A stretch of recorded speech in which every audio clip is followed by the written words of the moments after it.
Halo Rebahaners, bagaimana kabarnya? Kali ini saya akan merangkum film yang tidak berbau pengenceritan dan memilih konten yang mengisahkan 4 master yang melawan ular raksasa yang tertidur selama ribuan tahun. Bagaimana kisahnya? Yuk simak video ini sampai selesai. Sebelum lanjut, kalian diwajibkan untuk subscribe terlebih dahulu untuk penyemangat dalam pembuatan konten ini karena butuh konsentrasi dan kesabaran tingkat tinggi. Dan langsung saja film kita mulai. Perlihatkan seorang anak bernama King Ming bersama masternya sedang belajar mantra pelindung.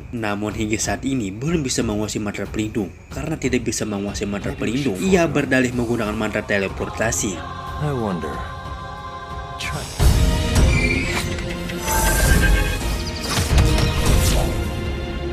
Tiba-tiba sosok makhluk raksasa bersisik berusaha menghancurkan tembok es. Master melempar King Ming dengan cepat dan kemudian Master memanggil roh penjaganya. Mereka berempat mencoba mensegel makhluk itu, namun usaha tersebut malah gagal dan ular tersebut dapat menembus dinding itu.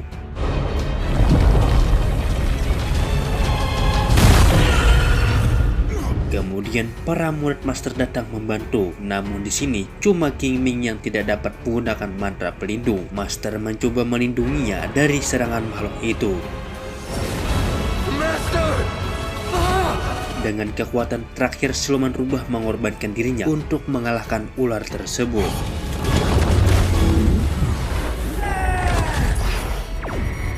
Hingga akhirnya mereka dapat mensegel kembali ular tersebut. Catatan, ular tersebut adalah makhluk bencana dan makhluk terjahat yang telah lahir dari dalam bumi terdalam. Namun sebenarnya mereka lawan itu merupakan cuma bayangannya saja, dan tubuhnya tersebut berada di kota kekaisaran dan tubuh aslinya tidak pernah menua. Untuk menyegel ular tersebut membutuhkan 4 klan dari selatan, barat, timur, dan utara, lalu menyegelnya ke dalam patung batu. King Ming lah menjadi penerus untuk menyegel ular tersebut. Dia akan menjadi perwakilan dari kota wilayah timur menggantikan gurunya. Sebelum gurunya meninggal berpesan bahwa dirinya harus menguasai mantra pelindung karena dia sekarang adalah King yang master.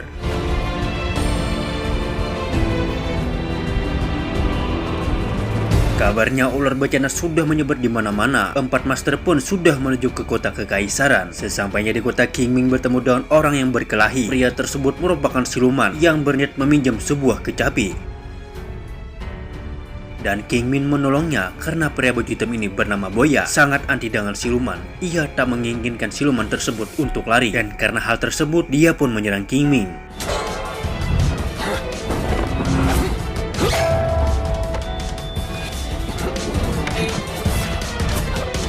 Pertarungan tersebut dimenangkan oleh King Ming.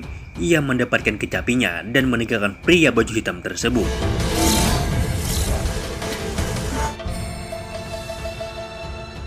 Siluman yang ditolongnya tadi menunggunya karena King Ming telah menolongnya, dan siluman tersebut bernama Killing Rock. Siluman tersebut membalas budi ingin menjadi roh penjaga King Ming. Tell me your name, demon.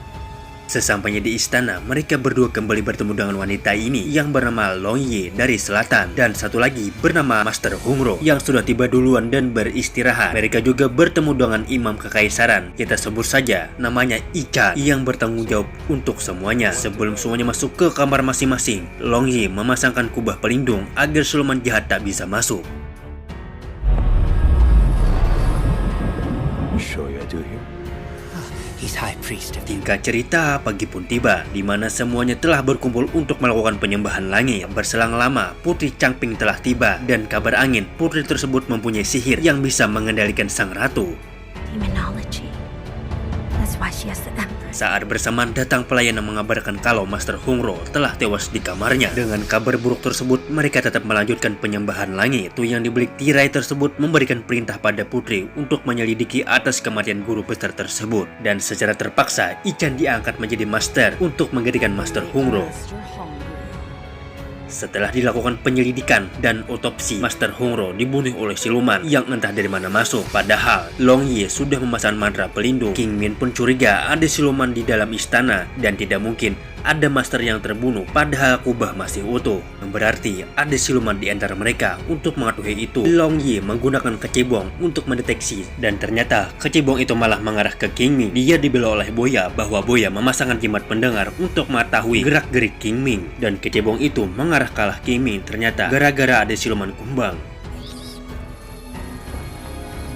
Namun ternyata kecebong tersebut malah mengarah ke Putri. Di situ Long Ye meminta maaf karena bisa saja kecebongnya salah. You have 3 days to evaluate.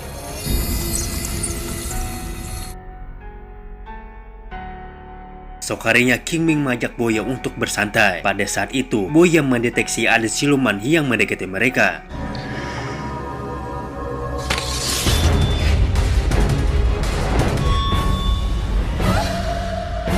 Namun ternyata siluman tersebut adalah roh penjaga milik King Ming. Relax. That's Honeybug. Pada saat itu Boya meninggalkan King Ming karena tak suka dengan siluman yang dijadikan roh pelindung. Cerita malam pun tiba. Para master berkumpul untuk memusnahkan iblis yang ada di kota. Iblis yang mereka bunuh akan mendapatkan bulat cahaya yang akan mereka masukkan kepada patung-patung kubah pelindung.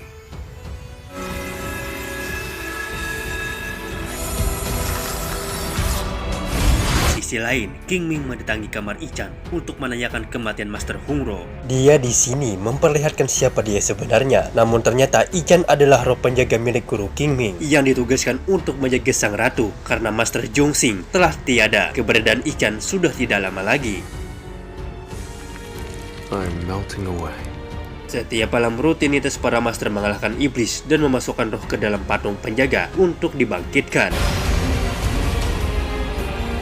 Dan terlihat King sangat santai, padahal di antara master lainnya King Ming mendapatkan tugas untuk membangkitkan naga Nilakandi. Dia membutuhkan iblis terkuat untuk membangkitkan naga tersebut. Kemudian King Ming dan Boya mendapatkan kabar buruk bahwa Putri diserang oleh siluman. Dengan cepat King Ming melakukan akupunktur untuk mengobati sang ratu. Sambil membaca doa, King Ming menghisap parasit yang ada di punggungnya.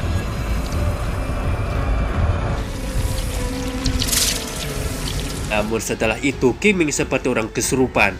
Di situ Boya mencegahnya untuk meminum air.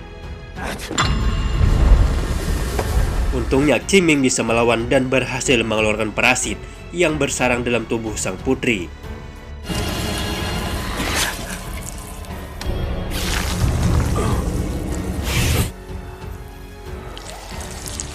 Roh parasit tadi diberikan pada patung naga Nilakandi. Diketahui parasit tersebut memakan hasrat yang begitu besar. Setelah mengalahkan iblis parasit, King Ming dan Boya nongkrong bersama.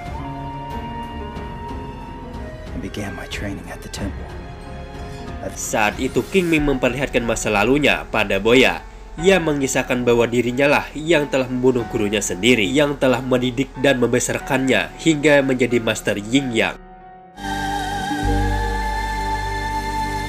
Saat itu mereka berdua dipanggil untuk menghadap sang putri. Dia berterima kasih telah menyelamatkan dirinya dari siluman parasit. We take our leave. Di sisi lain, para siluman lainnya mengawasi setiap orang di dalam istana. Tak waktu lama, pelindung yang dibuat oleh Long Ye sudah mulai rusak. Dengan sigap, para master menuju ke tempat ratu. Sesampainya di sana, terlihat Ichan menyerang Long Ye. Boya dan King Ming bingung kenapa menyerang Long Ye, dan mereka mencoba untuk melerai mereka.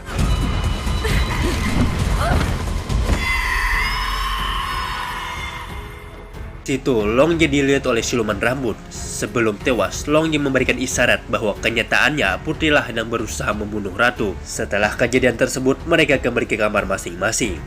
Dan putri sebenarnya tahu kalau siluman rambut tersebut adalah milik Ichan. Kini sasaran mereka adalah Boya dan King Ming karena rencana Ichan akan membangkitkan ular bencana. Ichan akan menggunakan ratu sebagai wadah membangkitkan ular bencana. King Ming memberitahu kebenaran Ichan dan putri akan membangkitkan ular bencana.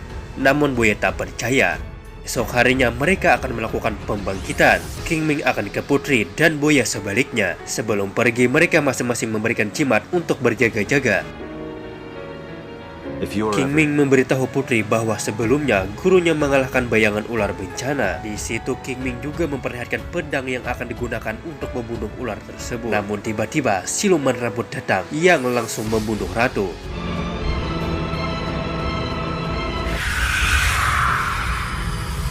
Di sisi lain, Boya menggunakan kertas mantra yang diberikan oleh King Ming. Ia memperlihatkan Ichan untuk menurutinya. Jika tak menurut, berarti Ichan telah berkhianat pada mendiang sang almarhum gurunya.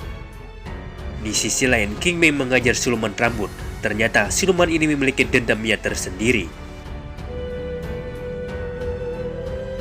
Chi. Dan setelah dendamnya terbalaskan, siluman itu kembali ke wujudnya. Namun yang begitu mengejutkan bahwa putri belum mati, dan itu cuma pengalihan untuk menyelamatkan Ichan. Nyatanya mereka berdua sudah berada di luar. Tugas yang diberikan gurunya pada Ichan untuk melayani ratu. Ichan tak pernah berkhianat, dan Putri Changping lah ratu yang sebenarnya. Sosok ratu yang selama ini mereka hormati adalah boneka kertas. She'd grown suspicious of the unseen empress. King Ming mengetahui kebohongan yang mereka buat oleh sang ratu. Ratu memberitahu King Ming bahwa ular bencana berada dalam tubuhnya selama ratusan tahun, yang menjadi abadi berkat kekuatan ular itu. Dan terungkap, ratu di awal cuma boneka, dan akal-akalan mereka biar tidak ada yang tahu kalau ada ratu yang abadi. Dan Ichan cuma roh penjaga. Sekarang ia ingin melepas segel di tubuhnya untuk mengeluarkan ular bencana, dan rencana ratu ingin menyegel kembali ular bencana ke dalam tubuh Ichan. Mendengar hal itu, Boya dan King Ming mencoba menghentikan mereka, namun mereka malah dikurung di ruangan lain oleh Ichan.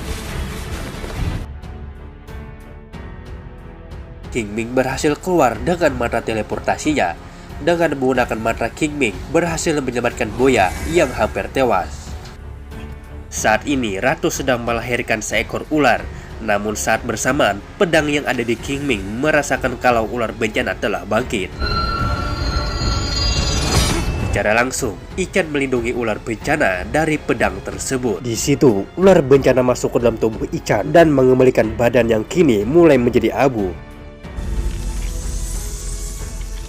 Namun setelah mendapat keabadian, Ichan tak merasa cukup, dan bersamaan 4 patung membuat segel agar ular bencana tidak keluar.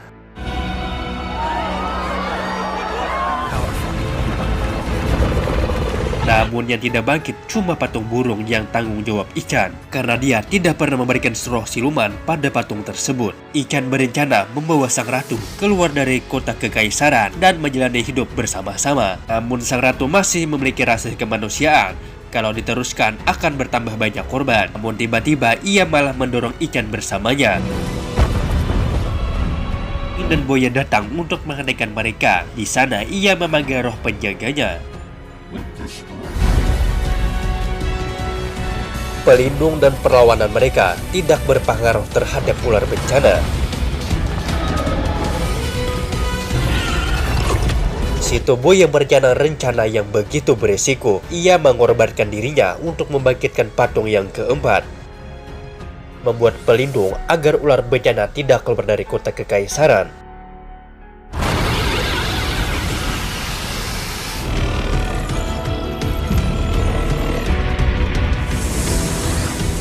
Situ Boya bangkit menjadi roh pelindung King Ming dan langsung pergi untuk mengalahkan ular bencana.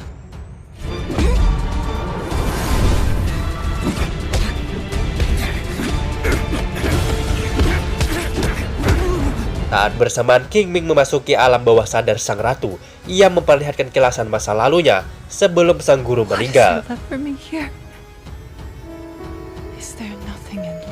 Saat itu sang ratu melihat orang yang dicintainya musnah menjadi abu. Kenangan bersamanya pun kini terhapus oleh hembusan angin.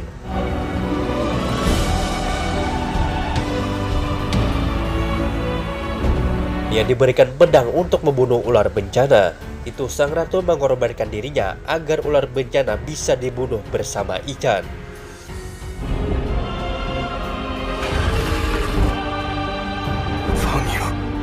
Tiba ular bencana menyerang King Ming. Saat itulah Boya mengorbankan dirinya untuk melindungi King Ming.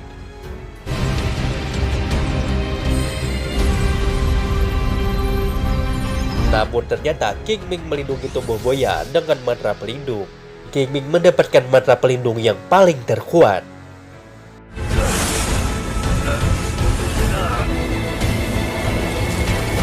Boya menemui King Ming di tempat mereka pertama kali bertemu.